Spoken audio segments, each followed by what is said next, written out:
না তুই বল কি বলতে করতে চাস দেশের জন্য?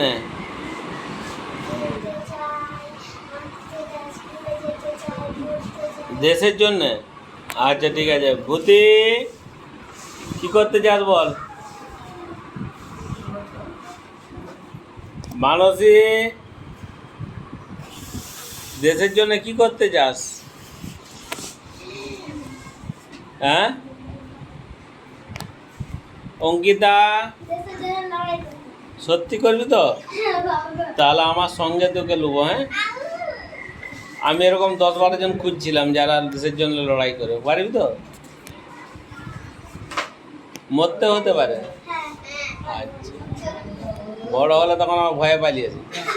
অর্পিতা দেশের জন্য কি করতে চাস? কাজল,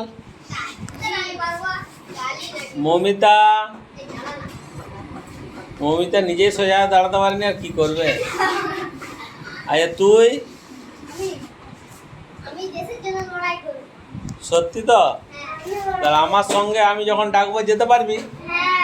যদি কখন লড়াই করবি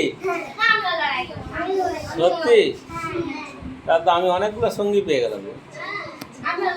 আমারও কঠিন ইচ্ছা আছে কিন্তু আমি লোক পাইনি বলে সাহস করে এগাতে পারিনি। রুদ্র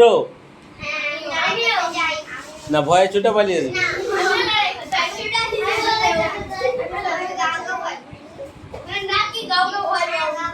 অরিজিৎ বাহ। আর পিছনে কে রে? পণ্ডিত বাহ। এখন ব্যাপারটা হচ্ছে যে যদি ধর কোথাও কিছু সমস্যা হয় তাহলে আমি তোদিকে ডাকলে ফোন করলে চলে যাবি সবাই। ধর আমি অরিজিৎকে বললাম দেখ এখানে একটু সমস্যা হচ্ছে, একটা লোককে মারছে, তোরা একটু আয় তো লাঠি দাঁড়া নিয়ে, তোরা যেতে পারবি না? তখন বলবি যে অর্পিতাকে দেখতে পাইনি, অঙ্কিতা বলবে একে খুঁজে পাইনি, অঙ্কিতার বাপ বলবে তুই কোথায় যাচ্ছ, রুদ্র বলবে আমি তো হরে কৃষ্ণ হরে রাম করি, আমি কি করব। এরকম তো ব্যাপার হয়ে যেতে পারে না? শুন একটা কথা দেশের জন্য প্রাণ দেওয়ার জন্য কিন্তু এখনো আমাদের হাজার হাজার মানুষ আছে। তারা কোথায় আছে? বর্ডারে। দেশের জন্য তারা কিন্তু অল টাইম পাহারায় রত, অল টাইম। মানে না 8 ঘন্টা করে ডিউটি। যে যখন ডিউটিতে থাকবে সে এক পর্যন্ত চোখটা পর্যন্ত তার ঢুলবে না, মনে থাকবে। তারা দেশকে রক্ষা করার জন্যে পাহারাতে আছে দেশের বর্ডারে, আর আছে নৌবাহিনীতে, সমুদ্রের মাঝে জাহাজে তারা মাসের পর মাস বসে আছে, আর আছে কোথায়? হেলিকপ্টারে করে বায়ুসেনা আছে আমাদের, তারা হেলিকপ্টারে করে চারদিকে লড়াই করে বেড়ায়। এবং যদি কখনো বর্ষায় বিপদ হয় মানুষের, কোথাও পাহাড়ে ধস নেমেছে লোক আসতে পারছে নি, তাদেরকে সেখান থেকে উদ্ধার করে আনে বেশিরভাগই আমাদের সেনাবাহিনী। তাহলে দেশের জন্য লড়াই করতে গেলে এখন যেটা বৈধ সেটা হচ্ছে সেনাবাহিনীর জওয়ান হতে হবে, ঠিক আছে? এবং আমরা অনেক সময় মোবাইলে কিংবা টিভিতে দেখতে পাই যে এইখানে শহীদ হয়েছে সেইখানে শহীদ হয়েছে, কারণ আমাদের তো দেশটা স্বাধীন। আমরা একে অপরের সঙ্গে লড়াই করতে যেয়ে কেন মারপিট করতে যাব? আমরা দেশের যারা শত্রু তাদের বিরুদ্ধে লড়াই করব, তাই না? আর আমাদের নিজস্ব এলাকায় যারা খারাপ কাজ করে তাদেরকে একসাথে সবাই মিলে দাঁড়িয়ে যদি 100টা লোক বলে তারা কিন্তু চুপ হয়ে যাবে, বেশি না 10টা লোকও যদি বলে, কিন্তু সেই লোকটা এখন পাওয়া খুব মুশকিল হয়ে গেছে, ঠিক আছে? তাহলে আমাদেরকে এই সেনাবাহিনীতে যদি আমরা না যোগদান করি, আমরা যদি এখন কারোর সঙ্গে লড়াই করে এখানে ফাটাফাটি করে কেউ মারা যায়, জেল খাটতে হবে। কিন্তু সেনাবাহিনী যে জওয়ান হয়ে যদি অন্য দেশের কাউকে মারি আমরা, সেখানে কিন্তু আমরা বীরের সম্মান পাবো। তারা আইন যেটা স্বীকৃতি দিবে আমরা সেটাই করব, তাই না?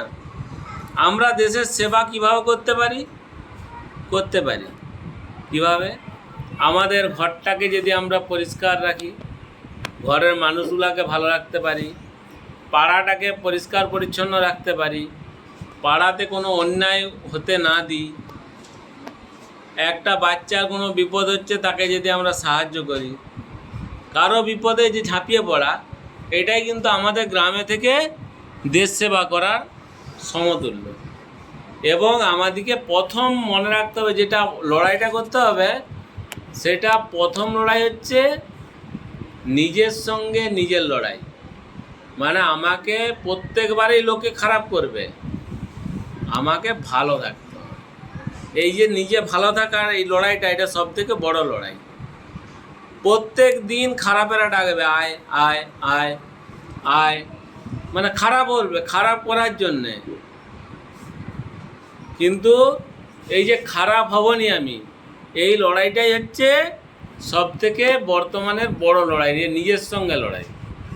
প্রথমে আমি নিজে ভালো থাকবো, কখনোই আগ বাড়িয়ে কারো ক্ষতি করতে আমি যাবনি। এটাও কিন্তু দেশ সেবা।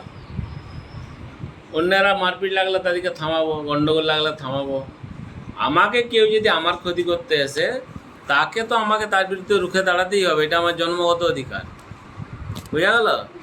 আমার যদি কেউ ক্ষতি করতে আসে, তার বিরুদ্ধে দাঁড়ানোটা এবং প্রতিবাদ করা, প্রয়োজনে ব্যবস্থাও নিতে হতে পারে, সেটা কিন্তু আমার জন্মগত অধিকার।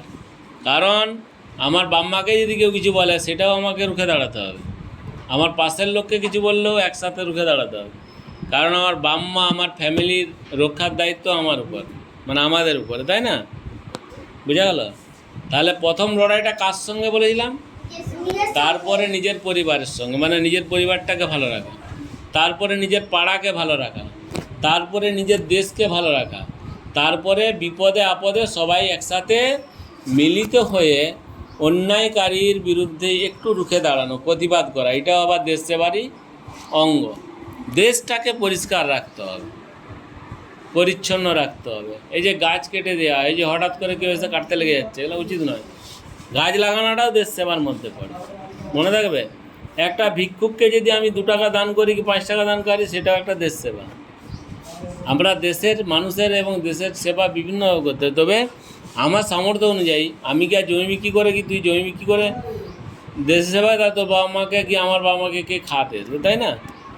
হ্যাঁ, কিন্তু আমরা উপকার করতে পারি লোকে। আর অথেন্টিকভাবে যদি আমার দেশের জন্য লড়াই করতে হয়, তাহলে আমাদেরকে কিন্তু আর্মিতে যোগদান করতে হবে। বোঝা গেল? সেনাবাহিনীতে। সেটা অথেন্টিক একবার। সরকার আমাদেরকে বন্দুক দিবে যে মারো, আতঙ্কবাদীদের মারো, দেশের শত্রুদের মারো, তখন সরকার বলে দিচ্ছে। বুঝা গেল? তখন ওইসব লোককে মারধর করলে পুরস্কার দেওয়া হবে, ঠিক আছে?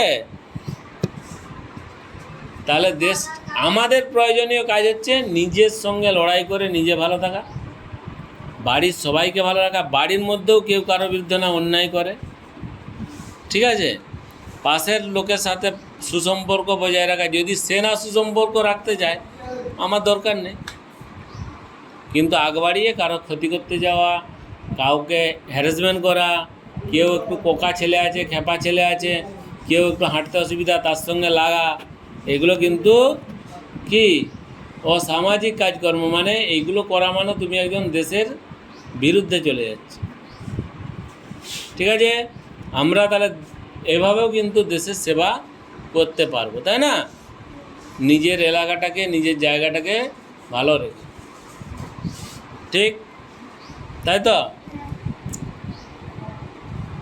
মিলিত প্রতিবাদ দরকার, মিলিত প্রতিবাদ নিজের এলাকায়। তোরা তো বেশি প্রতিবাদী। আবার কোনো অসুবিধা হলে 5টা ছেলে যদি বলে না এটা ঠিক নয়, তখন সবাই শুনতে। মনে আছে গাছ কাটার সে গল্পটা? সেই যে কাদের বাগান বাড়িতে, বাগান বাড়িতে সবাই কি করতে এসেছিল? গাছগুলো কেটে সেখানে শহর করবো বলে। তখন স্কুলের ছোট ছোট বাচ্চারা সবাই মিলে একত্রিত হয়ে কী করলো? সেই গাছগুলোকে জড়িয়ে ধরলো। তারপরে পুলিশ এলো। পুলিশ এরা ভাবলো যে পুলিশ ধরতে এসছে, তাও কিন্তু সবাই ভয়ে গাছের মধ্যে লেপ্টে ছিল। তখন পুলিশ অফিসার এসে গায়ে মাথায় হাত বুলিয়ে বলছে যে আমিও গাছগুলোকে রক্ষা করতেই এসেছি, তোমাদের কাজ দেখে আমি খুব আনন্দিত। এইটাও কিন্তু দেশ সেবা। বুঝা গেল? ওই গল্পগুলোই তো অনুপ্রেরণা দেয় যে কীভাবে আমরা মানুষ হয়ে উঠবো আস্তে আস্তে। মানুষ হয়ে জন্ম হলে মানুষ হয়ে যায় কি? মানুষ হতে গেলে ভালো হতে হবে। ভালো মানে কি না, খারাপের কাজে ভালো হয়ে লাভ নাই, ভালোর জন্য ভালো হতে হবে। ঠিক আছে? হ্যাঁ প্রিয়া।